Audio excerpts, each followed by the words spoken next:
Hi, friends. Welcome back to Something About Pineapples.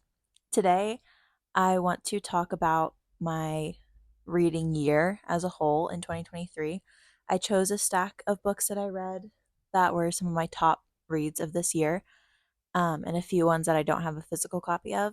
So, yeah, I just wanted to talk about those. It's December, the year is wrapping up. We're getting ready to head into 2024, which feels so weird to say, but I'm excited to see like all of the new stuff I'm going to read in that year. So let's just recap some of my favorite books that I read this year. I'd like to point out that these are in no specific order. They're just books that I've read. I literally just flipped through my reading notebook and chose all of the ones that I loved. And so this is in no particular order, but I am going to start with one of my more recent reads, and that is The Maze Runner by James Dashner. Oh my goodness. Oh my goodness. I don't even know what to say about this book. I just finished The Death Cure last week, I think. And I cannot wait to get onto the Fever Code, or Kill Order. The Kill Order, I think, is what's next. Yeah, the Kill Order and then the Fever Code. This book was so good. So I've seen the movies. I watched them before I read this book, and then I just finally got around to picking it up, and I'm so glad that I did. It is so good. It is so wildly different from the movies that it feels like an entirely different story. Like really, if you think about it, it's not even the same storyline. They changed so much, and not necessarily in a bad way either. I think that the movies are still good in their respective, place as a movie, but if you really are going like by the book, they're not the same at all. Wildly different. If you've seen the movies, have never read the books, you need to read the books because they're so good. So good. So this was a 5-star read. I read it super fast and yeah, highly suggest to everyone. Next book is huge. It's massive and it's The Historian by Elizabeth Kostova. So I bought this book secondhand in June, maybe June or July, and immediately I started it, but it took me until I want to say September, maybe October to finish. And this is a story essentially about a historian who is hunting down Dracula. Vlad the Impaler is real, still alive, and he's taking people. And it's her. You follow dual timelines. You follow her dad's timeline of his hunt for Dracula, and then you follow the daughter in her timeline. As the narrative is kind of weird. So you start out by meeting the daughter, and when she's older, I don't know how old she is in the beginning of the book, and then she tells you the story of her dad or herself when she was younger and how she found out about her dad and his story with finding Dracula. So it's a little hard to keep up with sometimes just in that respect, but it is worth it. This book was so good. It All the vibes, all the dark academia, like historical, studious vibes are in this book. It was so good. The plot is good. Something that surprised me that I wasn't expecting with this book was the romance.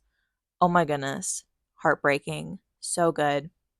Yeah, I it's a really big undertaking. It's like 800 pages, but seriously, if this is your vibe of history and kind of fantasy a little bit is your vibe, then you need this. It's thrillery, but it's never like scary, but it just kind of has you on the edge of your seat a couple times. So, highly recommend. Probably next to the Harry Potter books, my favorite book I read this year. I don't know if this next book really counts because I didn't read it this year. I read it last year and then I reread it this year for book club, but it's just so good that I have to. And that is If We Were Villains by M.L. Rio. Keeping with the theme of dark academia, wow. What a good book. What a good thriller. It's follows Oliver Marks, and it's kind of similar to the historian. We get older Oliver retelling a story, and you just follow him through his college years. There's drama, there is There is violence. There's a lot of violence, I will say that. Tons of violence. It's thrilling, it's spooky, it's almost melancholy sometimes. And yeah, if you are going to read a book, if I were to suggest to you any book, I would suggest this one, I think. Even though I have a lot, any of these books that I talk about today, I would suggest that you read. But this one really is like top of the list. It's like The Secret History if The Secret History were better. So I'm so sorry. That was probably a little too candid, but or too blunt. But yeah, If We Were Villains is super good. Highly suggest. I highly suggest all of these. I don't need to be saying that because they're in this video. I suggest them. This next book, I don't know that I'm going to be able to talk about for very long, just because of how deeply it impacted me. But I read Beartown by Frederick Backman in like February or something, and this is a very deep, very, very heavy book. It deals with sexual assault, a town covering up secrets for their hockey club, and just it's very, very heavy. But it was a 5-star read for me. It got me thinking. It really did a number on me. So I do suggest it, but just look up more about it before you pick this one up. Next up is Emma by Jane Austen. I love this book so much. Oh, this is just like I just love this book. I read this for school. You've probably heard me talk about this already if you follow me on Instagram or have watched other videos, I think. I can't remember if I've talked about Emma in other videos, but this book, seriously, my Mount Rushmore of books, this is in the middle. It is so good. It is so long and tedious, but it is so worth it. The drama, are you kidding me? There's so much drama in here. Like if your life is ever boring and you're in that mood where you just need something to spice it up, just read Emma. Like it'll do the trick, I promise you. So good. 5 stars. Like I said, it's tedious. It takes a long time to get through, but it's worth it. I can't stop waving it around. I love talking about this book. The romance is just top notch. The plot twists, I personally never saw them coming. Well, okay, I did a little bit because I'd watched the movie before, but if I hadn't watched the movie, never would have expected it. The end of every chapter had me gasping. Like Jane Austen really knew. She knew what she was doing when she wrote this book.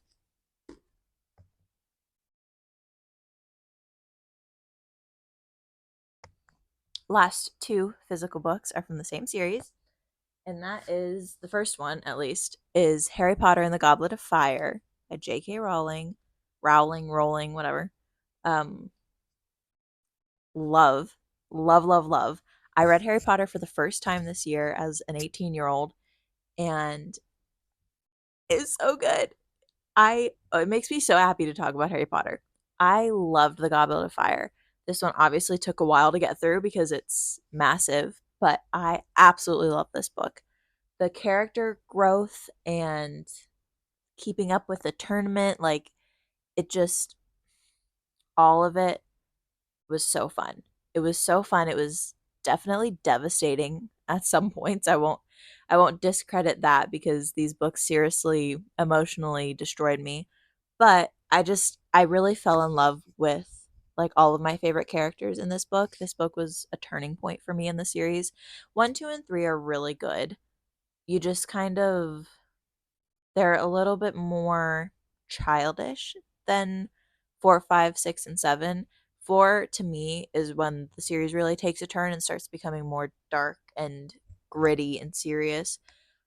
3, I guess you could argue that 3 is where it starts, but for me it was really 4 that it kind of hit me that like, oh, they're growing up. Like they're facing serious world problems, not just a troll in the bathroom, you know?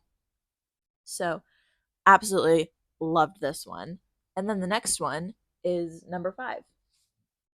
Um Harry Potter and the Order of the Phoenix. I cried like a baby when I finished this book. My friend Elena over on Instagram has been like my go to Harry Potter friend when I was reading these. And I just remember texting her and I was just like devastated. I had no idea what to do with myself. And yeah, that's just That's what this book is. It's devastating and it's sad and it's blue, which is very fitting for the book. And it's just absolutely one of my favorites. So, next, I want to talk about three, I think, yeah, three books that I read this year, but didn't have them physically. I read them either on my phone or borrowed from the library. And the first one is Me Before You by Jojo Moyes. I don't know if it is generally acceptable to love this book as much as I do. I was watching a YouTube video the other day, and the girl that I was watching absolutely hated this book, like horribly hated it. And I don't get it. I loved this book so much. It was it was emotionally devastating. I think that's my theme. If a book emotionally devastates me, I'm gonna like it. I just that's I guess what I'm like. So yeah, Me Before You was just like I binge read it and I just cried and I cried and I cried. I took a picture of me crying because no book up until Me Before You, no book has made me cry that much. And actually Order of the Phoenix made me cry more, but that was after Me Before You, so it doesn't really count. But yeah, this book just absolutely destroyed me. The I don't know if it's her writing, but you feel like you're there. You know, you feel like you're experiencing it with Lou and how she falls in love, and then the end of course is just I can't talk about it. It was so good, so sad. And I did read After You. It's over there on that shelf, but I did read After You and I didn't like it quite as much just because no book is ever going to do for me what Me Before You did for for me. Yeah. Next is, if I can find it, Little Secrets by Jennifer Hillier or Hillier. I don't know how you pronounce her last name. This was a really good thriller. I was in a very big thriller mood for some reason, like towards the beginning and middle of the year. And yeah, Little Secrets did it for me. It was a quick read, it kept me on the edge of my seat, and it was very good. And lastly, to close out this video, I have Ariadne. We're going to say it's Ariadne by Jennifer Saint. It was so good. It was so perfectly Greek. Like it really that's another like phase that I went through this year was Greek mythology. I read Lore and I read Ariadne and I read Song of Achilles, and I was just like in a really big Greek mythology mood for some reason, and this was the best one that I had read. It was so good. I love their stories and how her and her sister's stories contrast each other so much. It was hauntingly beautiful and emotional, and it just I wrote in my review that I've never felt more feminist in my life than when I read this book. So, yeah, it was amazing, and I think everyone should read it. I really do. So, those are all of the books that I have to talk about. And it's hard to talk about the ones that I don't physically have when they're not in my hand. It's hard to remember what it was like reading them, but it was a pretty good reading year overall, I would say. It wasn't great. There were definitely tons and tons of 2 stars, unfortunately. Maybe I'll do a worst a worst reads of this year video, but overall, it was okay. I think reading The Historian and all of the Harry Potter books kind of made up for the books that weren't quite as good. So it was super fun, and I'm so looking forward to the rest of this month and into next year. If you guys have any recommendations, like based off of what I had to say about these, please let me know. I would love to have like a whole list to start next year. And yeah, that's all that I have for today. So, bye.